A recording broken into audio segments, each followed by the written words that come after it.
here with Catarina Mota. She's the co-founder of the. Are you a founder? The co-founder of the Open Source Hardware Summit? No. The co-founders of the Open Source Hardware Summit are Alicia Gibb and Aya Badir. And they recently stepped down, and I'm co-chairing it along with Dustin Robbins. So we have the open source hardware definition. Now tell us, what are the next steps? Well, so the summit itself is also a very important event because it's the one time a year when everyone gets together to discuss these things. We also have a few open hardware licenses. The problem is that people are not using them because they see some problems with them, and then the other issue is even if you have a license, very few businesses can actually afford to defend the license. So a lot of people just use Creative Commons. The step after that was the creation of the Open Source Hardware Association, which is just this platform to be able to, first of all, defend the definition and defend open source hardware, and also, and then that's the next step, come up with best practices from the community, compile them and make them available. Best practices of what? Open source hardware.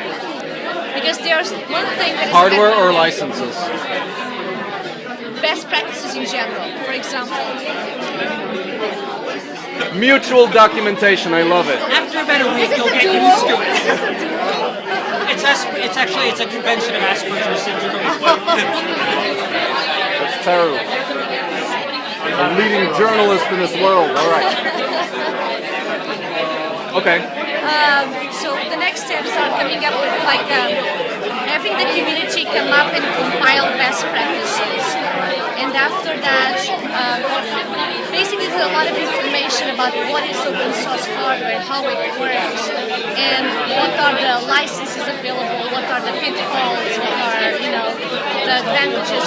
But that information is not compiled anywhere. That's one of the things we're working on. Tell me, are you collaborating with the open source hardware people from the Open Knowledge Foundation? Yes. You are? With Massimo, yeah. Excellent. Yeah. Are you planning on going to the Open Knowledge Summit, the Foundation I can't Summit? because the Open Knowledge Summit is 1 week before the Open Hardware Summit, so I need to be in New York. It's just logistical. Oh, wow. Yeah. Make sure you get me into the Open Hardware Summit, please. Thank you.